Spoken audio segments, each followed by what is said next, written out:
very good evening and welcome to Hope TV News Watch tonight. Thank you so much for joining us on this broadcast. We are coming to you live from 28 Valley Road in Nairobi City. My name is Tonny Omondi and our sign language interpreter is Boniface Murithi.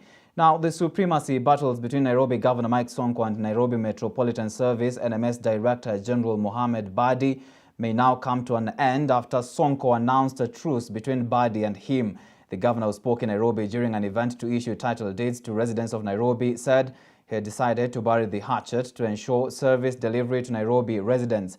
Our reporter Joe Jesse has the story. There seems to be a temporary ceasefire in the wrangles that have bedeviled service delivery in the city of Nairobi following the decision by Nairobi Governor Mike SONKO and NMS Director General Mohamed BADI to bury the differences and work together. Ati SONKO ataki NMS? Hapana. Mimi mwenyewe nilikuja kwako Mheshimiwa Rais, nikasema nataka msaada. Kwa hivyo Mheshimiwa Rais, watu waache siasa mbaya kando, sababu mzee mmoja alituambia siasa mbaya ni nini? The fallout between the two, who in the past have torn each other in public, began shortly after SONKO transferred 4 key functions of the county to the Nairobi Metropolitan Service led by Director General Mohamed BADI, reducing him to an outsider before later taking an about turn, saying the transfer was flawed. He accused the national government of taking the capital away from him unconstitutionally. Jameni, mutafanya kazi pamoja. SONKO wacha siasa. Jemedari hana haja na kiti ya governor, hana haja na kiti ya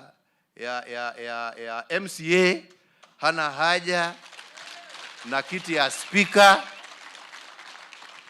Yeye ni mfanyikazi wangu, ni jemedari wangu. Akimaliza kazi ya Nairobi, atarudi jeshi kulinda wananchi wa taifa la Kenya.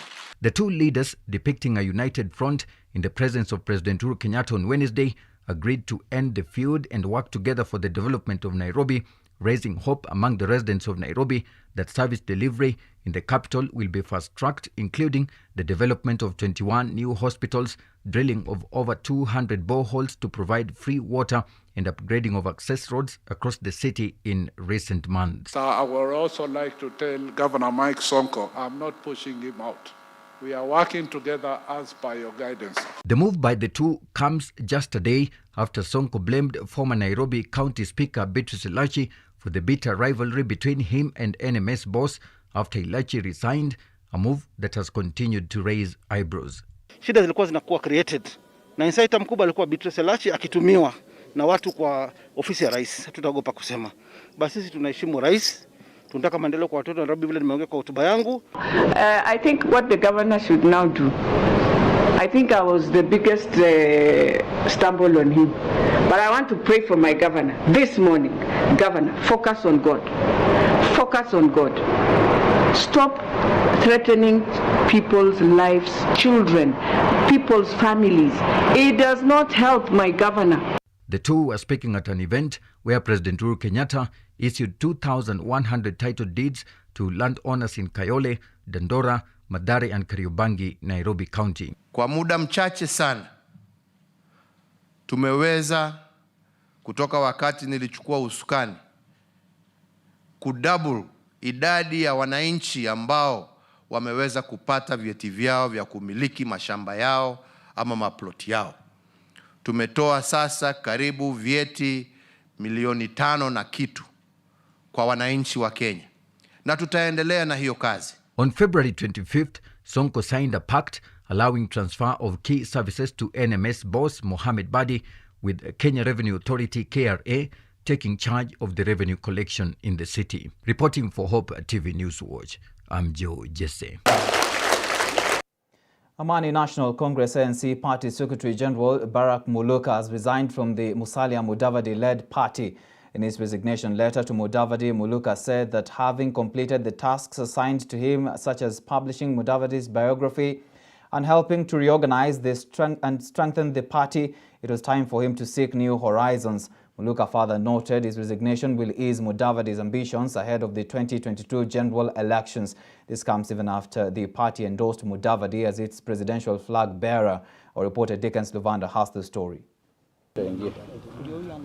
After serving from October 2017, Barack Muluka has resigned from the Amani National Congress ANC party, where he has been serving as the Secretary General. It is true that we also have people who may actually qualify to be called honorable criminals. Muluka was appointed to occupy the position following the expulsion of the nominated MP Godfrey Osotsi, who was accused of gross misconduct. Despite the expulsion, Osotsi has been claiming to be the legitimate Secretary General of the ANC party. Muluka, in a letter to the ANC party leader Musalia Mudavadi, formally resigned both as Secretary General and member of the ANC party, saying the move seeks to give the party a fresh start in quest to occupy the country's top seat in 2022 general elections. The role models that we are giving to our children today are about stealing. The political strategist, who has been Mudavadi's close confidant, including in matters BBI, said his resignation will open doors for Mudavadi's political ambitions. Muluka has also instructed the Registrar of Political Parties Nderitu to expunge his name from the ANC party membership, saying he currently does not belong to any political party or organization. The National Governing Council has now endorsed and given His Excellency Musalia Mudavadi the mandate to go out there whenever it is that the elections will be, to begin soliciting for votes and for support from Kenyans as he leads the party towards the year 2022 as the presidential flag bearer. Therefore, there will be no other contenders for the ANC presidential party ticket. Mudavadi has since confirmed the receipt of Muluka's resignation and wished him well in his future endeavors. Barack Muluka's resignation comes a few days after the party announced a move to make amendments to its constitution so as to bar Mudavadi from deputizing any presidential candidate in 2022, giving the former deputy prime minister an automatic leeway to vie for the country's top seat. Deacon Sylvander, Hope TV Newswatch. And to our COVID-19 situation now, the country has recorded 679 new COVID-19 cases in the last 24 hours, bringing the total number of infections to 28,104. Health CS Dr. Mercy Mwangangi said out of the positive cases, 658 are Kenyans, while 21 are foreigners. 743 patients have also recovered from the virus in the last 24 hours, raising the country's total number of recoveries to 14,610. Our reporter Joseph Maingi tells us more. As the COVID-19 cases in the country continue to rise, sadly, more persons are succumbing to the deadly virus. Today, 18 more persons have died from the virus. Among them is the Kenya Medical Research Institute Corporate Affairs Director, Kamau Mogenda. Mogenda has served as the Director of Corporate Affairs at Cambridge since April 2017, with newspaper obituary report indicating that he died on August the 9th, 2020.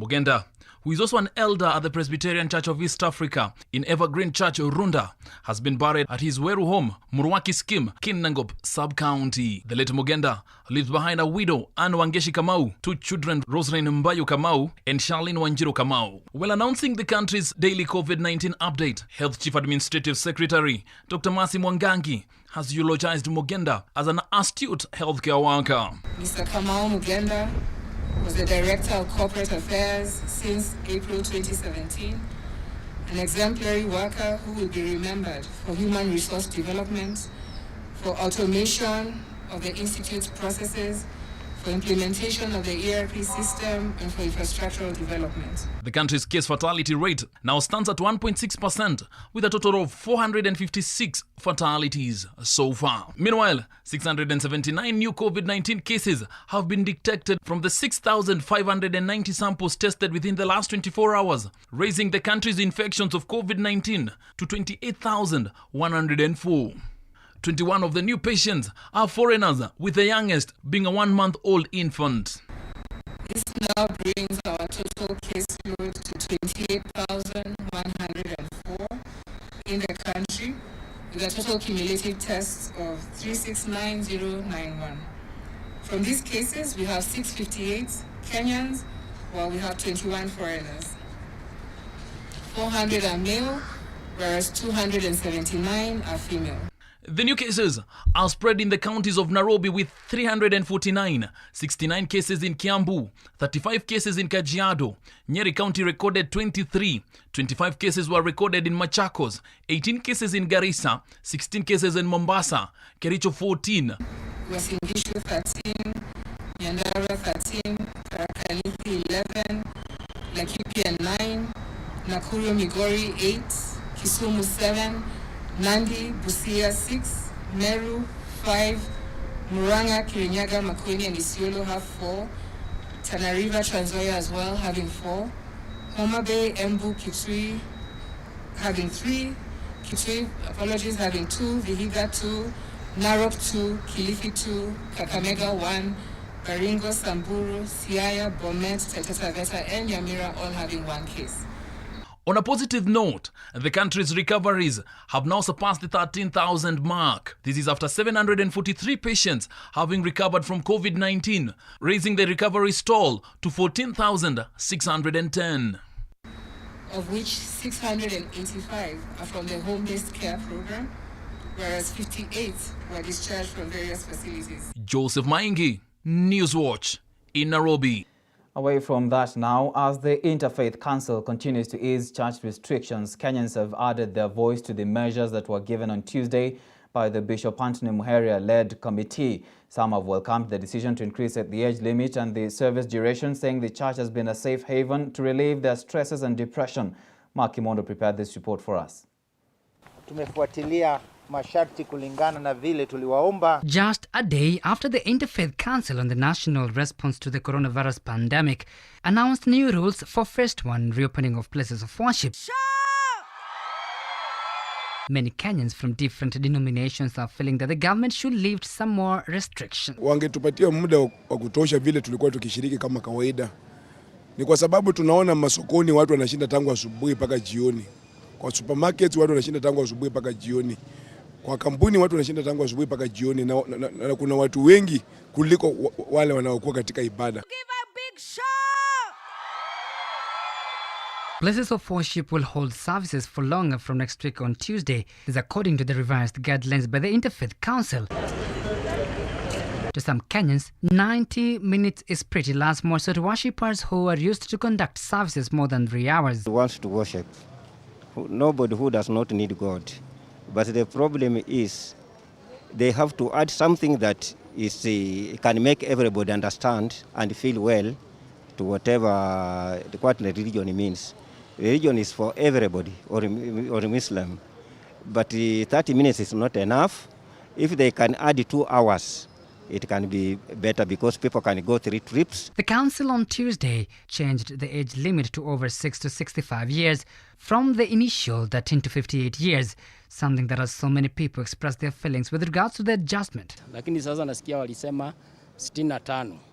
Angalau hapo ni afadhali sababu sioni kwa nini kabisa kanisa inawekewa masharti kali hivyo, na tukienda kwa supermarket unapata hata wazee wa 70 na 80 wanaingia huko na kuna watu wanachangamana huko. Maguke John is one of the most privileged persons as he can now comfortably march into the doors of his place of worship, unlike before when the government directed that people who are 58 years and above should not access places of worship.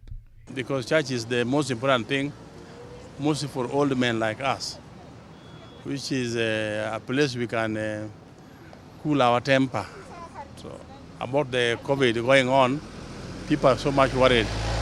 So we have nowhere to go. So the church we can go and rest our mind there. Obedience is better than sacrifice is what Margaret Njoki, who seems to be very contented by Tuesday's adjustment. She believes that adhering to government protocols in fighting the pandemic is the best path to follow. Serikali ni sababu ndio wako na hekima ya hiyo maneno yote, wamechunguza vizuri na wakapima vizuri na wakaona vile iko, hiyo masaa kama kanisa imetosa. Kama watu watajipanga vile ilivyo, hiyo ni kitu ya maana sana hata mbele za Mungu, utakuwa umefanya kila kitu na imefikia Mungu. With the Interfaith Council lifting the 100-person limit in places of worship, Kenyans are now expected to stream into places of worship in huge numbers, raising questions on their safety. Kulingana na maoni yangu, hazina maana sana. Kwa sababu, hao watu wakitoka nje, wanaenda kukutana na watu wale wengine. watu tayari wameanza kusocialize as before. Ukienda kwa supermarket imejaa. Ukienda kwa barabara watu wanaendelea kusocialize. The Kenyan way of doing masses or doing kind of fellowships. 1.5 30 minutes is very little because there is quite a number of things to be done. I believe the government should just come up with a better strategy on how people should be able to have enough time in church but observe the COVID-19 rules and regulations given by the Ministry of Health. Several religious leaders had opted to have their places of worship remain closed amid the COVID-19 pandemic, despite the government allowing a first reopening of places of worship under strict containment guidelines. Following the new rules, many churches that had relied on online services are expected to resume on-site services. The government is still expecting total compliance from Kenyans in places of worship.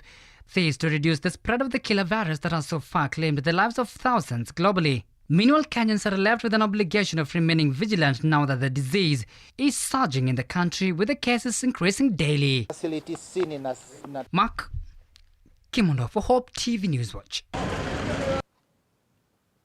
Education Cabinet Secretary Professor George Magoha has faulted individuals who failed to implement the government's laptop projects that would have salvaged the current situation in the education sector as schools struggle with online schooling.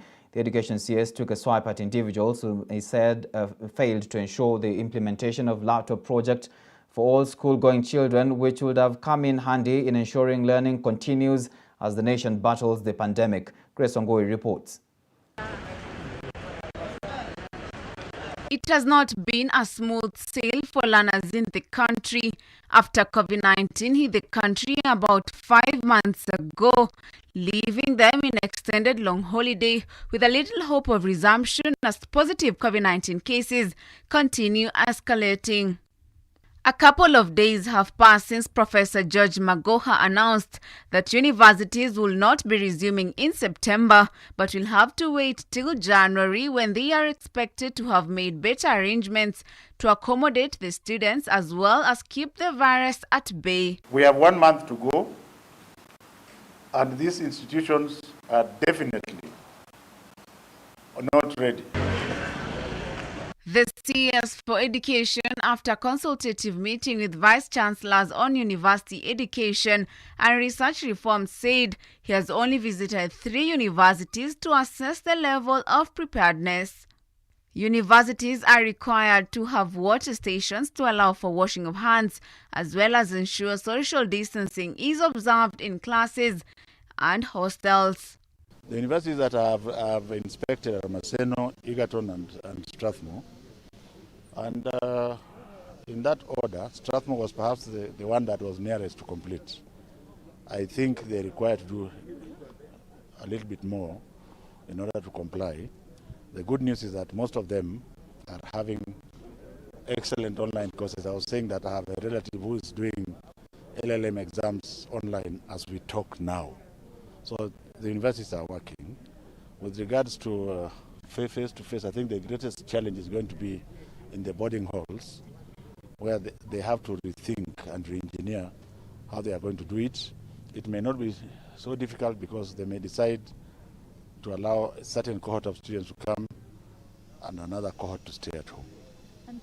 Most public universities have not fully embraced online learning due to obvious reasons of inadequate infrastructures in place. Making the announcement at KICD 2 weeks ago, Magoha assured students that the Education Ministry will collaborate with the Higher Education Loans Board to assist learners in acquisition of resources to help in continuation of learning. Today, he pointed an accusing finger at the implementation officers who failed to implement President Uhuru Kenyatta's laptop project, which will have salvaged the current situation. Any university that has challenges, because about 70% of them are doing very well. Those who have challenges, the government is here ready and willing to assist them to ensure that they are empowered to come to the level of the others. And that is the way to go. It's not just because of COVID. Going forward, the president had a very good strategic thought, even for the earlier schools when he brought the laptop project.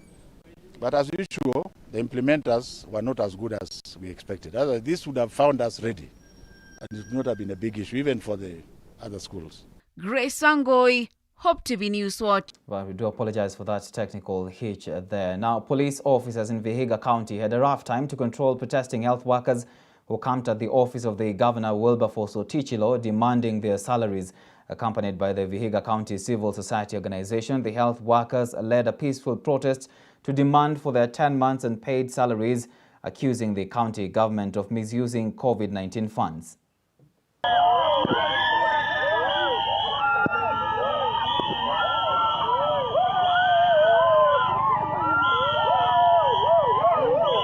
Tuko hapa kama muungano wa mashirika yasiyokuwa ya kiserikali katika kaunti ya Vihiga, yani Vihiga County Civil Society Organizations Network. Leo hii tungependa tuwasiliane na wananchi wa Vihiga, na haswa tunataka tupeane ujumbe ufikie serikali yetu ya kaunti ya Vihiga kuhusu mambo kadhaa ambayo hayaendelei vizuri katika kaunti ya Vihiga. Mwanzo, kuna hili swala la kutojali na kutotii sheria. Kaunti ya Vihiga imekuwa katika vyombo vya habari kuhusika katika mambo mengi ambayo yanahusu uvunjaji wa sheria, lakini mara nyingi kuna orders zimetoka katika mahakama ambazo ingefaa kaunti iweze kutii na haijaweza kutii. Order imetoka katika mahakama, amri mbili za mahakama za kushurutisha kaunti yetu ya Vihiga iweze kulipa wale medical health workers, wafanyikazi wetu ambao wanafanyia kazi katika hospitali, na haijaweza kufanyika. Tuko hapa pia kwa sababu tunataka tupaze sauti yetu na tuweze kulalamika kuhusu ufisadi ambao unaendelea katika kaunti ya Vihiga.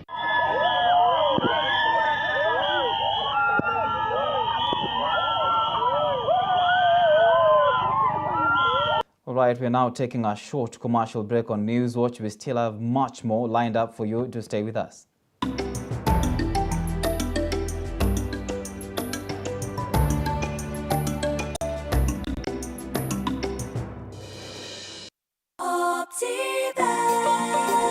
Welcome to Rafiki Gardens along Kangondo Road by Optiven. This is an ideal and affordable piece of investment that is strategically placed within the Nairobi metropolis. Rafiki Gardens is close to key social amenities like schools, banks, and shopping malls. This project comes with ready title deeds, Maram roads, and a marking fence round the property. Get a plot at only 695,000 Kenya shillings cash price. You can also pay a 50% deposit and pay the rest in 6 months installments. Call us today on 0702 8310 83 or visit www.optiven.co.ke.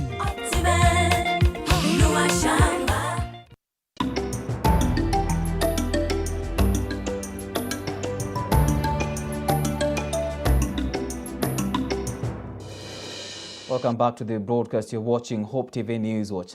Drama was witnessed earlier today at the Likoni footbridge after Transport CS Wavinya Ndeti and several other government officials were stopped by a Chinese contractor from inspecting a 1 billion shilling project in Liwatoni, Mombasa County. Several videos making rounds online showed Wavinya and several others in a heated argument with the China Road and Bridge Corporation contractor. The contractor had locked the gates and informed the visitors that they needed to have informed him of the visit. The Mvita DCC then shoved off the man, paving way for the CAS and journalists into the site. The contractor said the reason for the standoff was because he had not been notified of any scheduled inspection. Where you come from? How are you? Which team you come from? How are you? I'm the chief engineer of this project. So what is the issue? The issue is that you never informed us to come. My name is Monad, the DCC here. This is Assistant Minister. Yes. And you don't want to respect us? No. It's not we don't want to respect you because you never inform us you want to interview. Next move. Wow.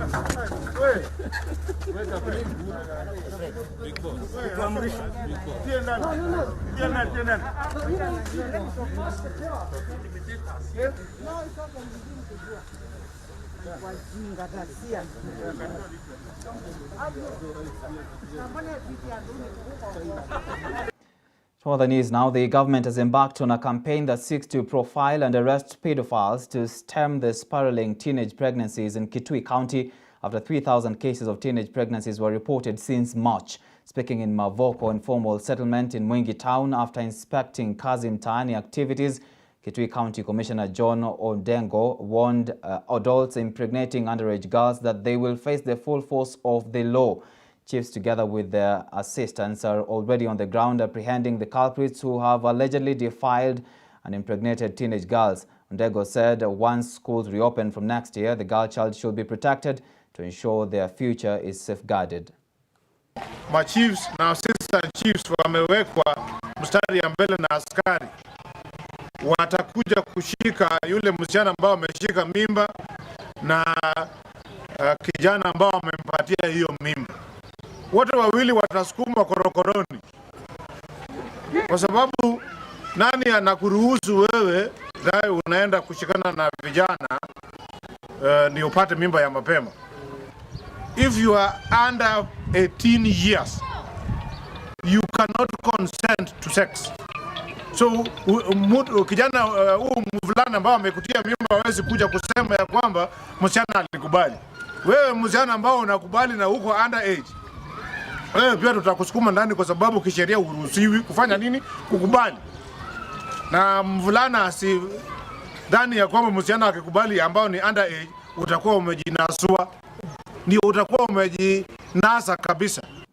The Principal Secretary for Wildlife and Tourism, Fred Sigor, has hinted out that the fire that razed 657 square kilometers of TSAVO National Park was caused by arsonists. Sigor suspects that local herders, honey gatherers, charcoal burners and local farmers are to blame for the fires that have destroyed some part of 22,000 square kilometers of the TSAVO ecosystem.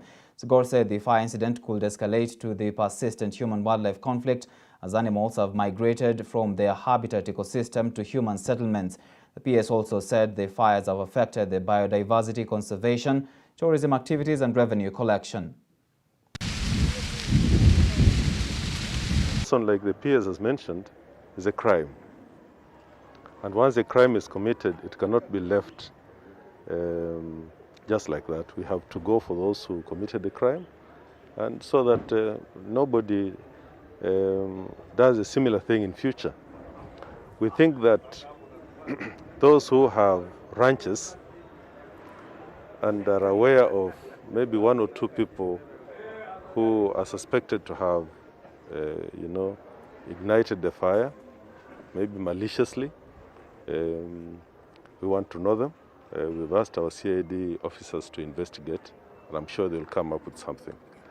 But above that, we've said that, fires being a menace in these times must be fought collaboratively. We want every ranch, every stakeholder in this area to participate, and I think we've agreed on that. But I've also insisted that the national government administrative officers on the ground, especially the chiefs and assistant chiefs and the nyumba kumis, to identify people who are keeping animals here, livestock keepers, who have more animals than their land can carry. More than 100 livestock have been stolen from some members of two communities living along the Kiambu-Kajiado border within the Ndeia area in recent months, resulting into skirmishes that led to the death of one person and destruction of property.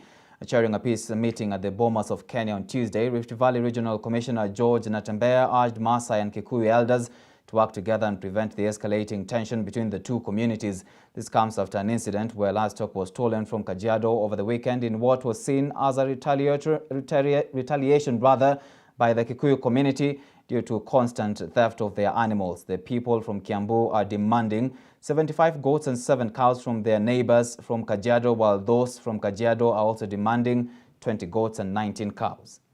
Sisi kama security officers wala ambao tumepewa majukumu ya kuhakikisha kwamba mambo kama haya yatakani kufanyika, tutawajibika. Tumeongea, tumekubaliana mahali labda kulikuwa na utepetevu kidogo, tutarekebisha ili kuhakikisha kwamba watu wetu wanakaa na kwa amani na pia kuenjoy hiyo freedom ambayo wamepewa kwa katiba. Ile sababu ambayo ilifanya wakazuia vijana kufuata zile ng'ombe ni vile viongozi wameobserve very correctly, ni kwamba huwezi kutuma vijana karibu 200 morans kwenda kusakanya ng'ombe kwa manyumba za watu, ingeleta mambo mengine. Na sisi tumesema kwamba ile mifugo ambayo ilipotea Nyingi imeregeshwa, hatuwezi kuwa na amani bila kuwa na haki. Justice must come first. Hii mambo ya recovery hii at the end of the day is not sustainable. Maana kutakuwa na wezi all the time. Ile jambo tutakana kufanya sisi kuanzia leo kwenda forward kuhakikisha kwamba hakuna wizi. Hatuwezi kuwa barabara ya kulipisha kisasi, lakini tuko na sheria ambayo inaadhibu wahusika na wahalifu. Criminals must be punished according to law. So we say no for an eye for an eye. Kwa both communities ni lazima tu identify wakora. So kwa sababu wakora wenyewe ndio wanatuletea hii shida. We should maintain peace and we are going to maintain peace. Na sisi governor kwa upande ya Kiambu nataka kukuhakikishia hii jambo haitatokea tena. The implementation of a 50 million shilling National Housing Finance Corporation funded dispensary project in Malindi town is now in jeopardy due to wrangles between the Kilifi County government and national government officials. Whereas the county government has vowed to continue with the project within the compound of St. Andrew's Primary School in Kisumundogo, informal settlement, senior national government officials in Malindi sub-county and the school's board of management have opposed it. The dispensary under controversy is among 5 projects in the county being implemented by the National Housing Finance Corporation. And according to Malindi Town Ward Representative David Kadenge, all processes including public participation were followed before the project was approved. Sisi kama BOM tunaukataa huu mradi kwa kuja hapa shule. Tungeupenda kama wangeweka mahali pengine zaidi. Lakini kwa hapa shule sisi tunasema si mahali pake kwa sababu kwa maslahi ya wanafunzi hatuhitaji hospitali bali tunahitaji madarasa. Hatuwezi kupeana nafasi kwa sababu idadi imekuwa na tukizingatia haya maradhi ya corona ni kwamba tunahitaji zaidi madarasa na nafasi kubwa kwa wanafunzi ili kwa kucheza kwao na kwa kusoma kwao. Sasa watoto wanapotoka nje kucheza, pengine watakuwa wanachukua muda mwingi kuenda katika msala, pengine itakuwa ikijengwa sehemu nyingine ambao kando na pale. Alafu kwa sababu ya hapa congestion ambayo iko hapa shuleni, tulimuelezea MCA kwamba hatuna nafasi. Lakini yeye bado ameendelea mbele mpaka ameleta watu kufanya yale ambayo wanakisia ni sawa kulingana na yeye. Bunge wangu nikamuelezea hiyo issue na sikupata respond nzuri na nikaenda kwa gavana pia. Gavana ilibidi aitishe mkutano wa pande zote, county commissioner, hiyo ofisi ya education, wenyeji wa Kisumundogo na hiyo board yenyewe. Although the board didn't attend that meeting ambayo ilikuwa kwa gavana Kilifi.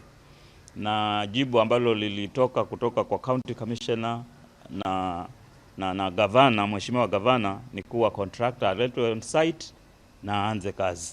Sisi wa Kadenge, mradi ni wa community and we did even the public participation. Na minutes ziko. The board was there, the head teacher was there. The community wenyewe wakakubali, ndio mradi ukaendelea na process ya. With that story, let's take another short commercial break. When we come back, we'll be looking at what is happening in business.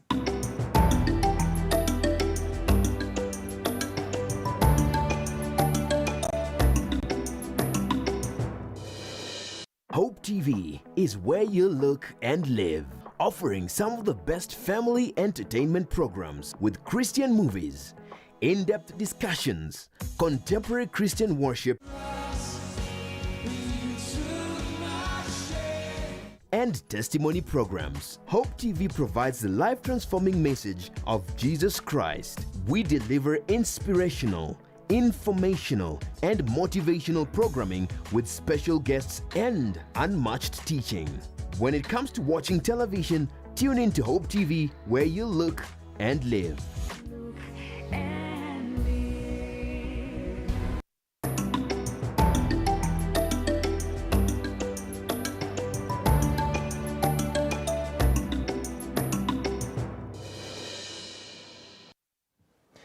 Welcome back. The government has been urged to set aside 15% of affirmative funds to catalyze the growth of the clean cooking sector in Kenya.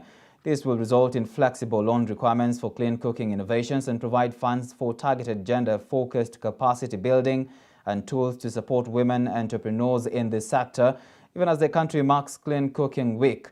The Clean Cooking Association of Kenya, in a statement, says it expects to have 10 million households using clean cooking solutions by 2022 and economically impact at least 7 million women in Kenya. Kenya has an estimated 21,000 deaths annually attributable to household air pollution caused by traditional cooking methods. The main objective is to advocate for an enabling environment at both national and county level to catalyze the growth of the clean cooking sector and promote adoption of clean cooking technologies, capacity building of the sector, especially the SMEs and businesses in the sector, and to coordinate the advocacy and policy work in the sector. We carried out a study together with the Ministry of Energy in 2018, which was launched last year, which identified more or less the baseline about the sector. And just some highlights, 70% of households in Kenya still use firewood and charcoal for cooking. 58% continue to use the 3-stone open fire, that is a makaa matatu, the mawe matatu, kind of fire. And only around 30% are using modern clean cooking methods. And that is primarily LPG and other technologies such as improved cook stoves, biomass cook stoves, biogas, ethanol, and electric cooking. Now, the fears of a total collapse in the hospitality industry is slowly winning away as the few hotels that have reopened the doors to the public witnessed a slow stream of visitors into the hotels. According to Sarova Hotel General Manager David Gashuru, the change in priority in the travel patterns of both local and international visitors will determine the way the sector picks up in a few months' time. With a few hotel choices available for visitors streaming into the country, the hospitality industry now lurks in a dim light, with fears of a total collapse slowly winning away. According to Gashuru, it's time the sector turns to God to intervene. You can imagine now, just the way we are, we have our priorities. And we changed the priorities because, of course, we had to survive first. First of all, is safety, then survive for costs going, and then you have to eat, you have to do all that. So what happened is that the same thing is happening with those people. Their priorities changed. Very few people are traveling because of business or because of doing certain things that they need to know in this country. And as a result, very few people are coming in for all these rooms that are waiting for them. So until there's a critical mass coming in, we don't have business, international business. Right now, choices are few because few hotels have opened. So the few guests who are coming in are those, they find us. And that's how we have continued, and we are saying we will not, with some units we didn't close, but we closed what was legally supposed to be closed, like restaurants. But the other areas we operated. So we have learned as we continue. Right, we have come to the end of this live broadcast. Many thanks for staying with us. I'll see you again tomorrow, same time. My name is Tonny Omondi, and our sign language interpreter has been Boniface Murithi. Have a good night.